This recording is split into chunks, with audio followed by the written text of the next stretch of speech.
Hello friends, मैं पिंकी स्वागत करती हूँ आप सभी का आपके अपने YouTube channel the best look में। जैसा कि फ्रेंड्स आप लोग जानते हैं कि ये बेसिक कोर्स की क्लास चल रही है, तो आज की जो हमारी थ्योरी है वो फेस वैक्सिंग पर रहेगी। अभी तक हमने फेशियल क्लीनअप तक की थ्योरी कंप्लीट कर ली। अगर आप पार्लर का कोर्स कर रहे हैं तो आपको थ्योरी लिखना बहुत ज़रूरी है। चलिए शुरू करते हैं। अब आपको इस तरह से हेडिंग डालनी है, फेस वैक्सिंग करने का तरीका। फेस वैक्स करने का दो तरीका है, नंबर 1 वैक्सिंग और नंबर दूसरे पे है लेजर टेक्निक। लेजर थोड़ा महंगा प्रोसेस है और कभी कभी कुछ साइड इफ़ेक्ट भी हो जाते हैं, तो इससे लोग डरते हैं, तो इसकी जगह पर फेस वैक्सिंग को ही चुनते हैं। अब देखिए, आपको अगली हेडिंग डालनी है, फेस वैक्सिंग करवाने से पहले किन किन बातों को ध्यान में रखना चाहिए।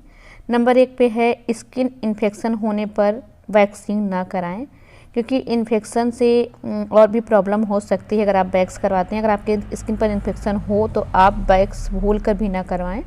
दूसरे नंबर पे है फेशियल वैक्सिंग हर किसी के लिए बेहतर विकल्प नहीं होता है। यदि चेहरे पर दाने आते हैं तो भी वैक्स ना कराएं। अगर चेहरे पर बाल बहुत ज़्यादा हैं और ये जेनेटिक हैं या किसी हार्मोनल असंतुलन के कारण है तो आपको लेजर का विकल्प चुनना चाहिए या फिर मेडिकल एडवाइस लेनी होगी। देखिए, अब अगला नंबर लिखते हैं, वैक्सिंग एक परमानेंट सॉल्यूशन नहीं है।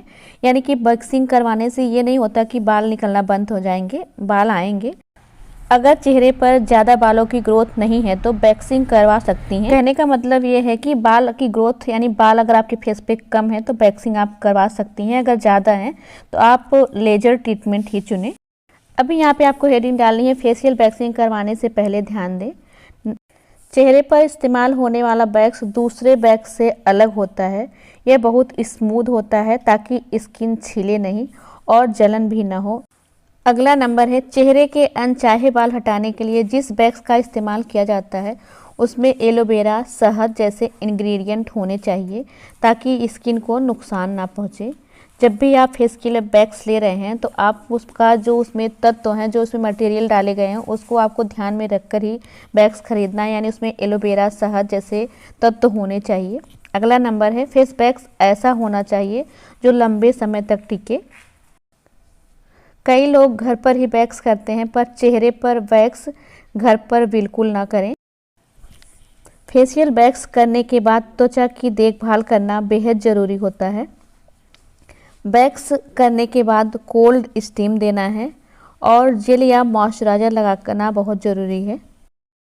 फेस पर साबुन या फेस वॉश 24 घंटे तक यूज ना करें और जब यूज करें तो साबुन की बजाय फेस वॉश का इस्तेमाल करें, क्योंकि फेस वॉश जो है साबुन की तुलना में ज़्यादा सॉफ्ट होता है।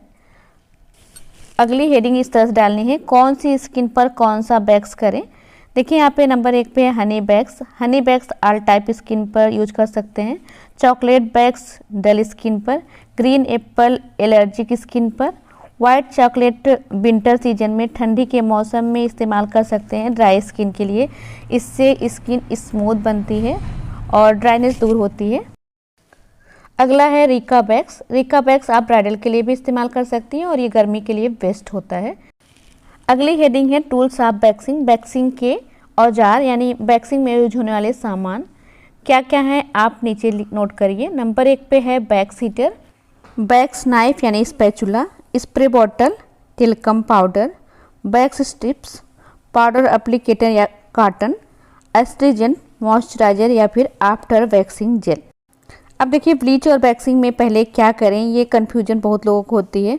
तो ब्लीच और वैक्सिंग में पहले ब्लीच करें फिर वैक्सिंग करें, क्योंकि वैक्स करने से हमारी स्किन के पोर खुल जाते हैं और फिर ब्लीच करने से स्किन में बहुत सी प्रॉब्लम हो सकती है। हेडिंग डालना है, फेस वैक्स करने का तरीका। सबसे पहले ये जानिए कि वैक्स कई टाइप की आती है। कई वैक्स बिना स्ट्रिप्स के भी होती है, जैसे कटोरी wax, bean wax, Brazilian wax आदि। इसमें आपको पट्टी की ज़रूरत नहीं पड़ती, आप इसे बिना पट्टी के भी कर सकते हैं। ये सारी जो वैक्स हैं ये फेस के लिए, स्पेशली फेस के लिए ही बनी है। सबसे पहले फेस अच्छे से क्लीन करना है, फेशियल बैंड लगाना है। अगर पट्टी से कर रहे हैं तो पट्टी एरिया के हिसाब से पतली पतली काट लेना है। अब बालों का डायरेक्शन देखेंगे, जिस दिशा में बाल हों उसी साइड में वैक्स लगाएंगे और उसकी उल्टी दिशा में खींचेंगे तो बाल आसानी से निकल जाएंगे। डायरेक्शन यानी दिशा बिल्कुल भी गलत नहीं होनी चाहिए। वैक्स होने के बाद तुरंत एस्ट्रीजेंट लगाएंगे, फिर जेल से मसाज कर देंगे। यही प्रोसेस होता है वैक्स करने का। आगे जब हम इसकी प्रैक्टिकली वीडियो देखेंगे तो हमको अच्छे से समझ में आ जाएगा करने का तरीका। तो आज की फेस वैक्सिंग थ्योरी यहीं पर कंप्लीट होती है।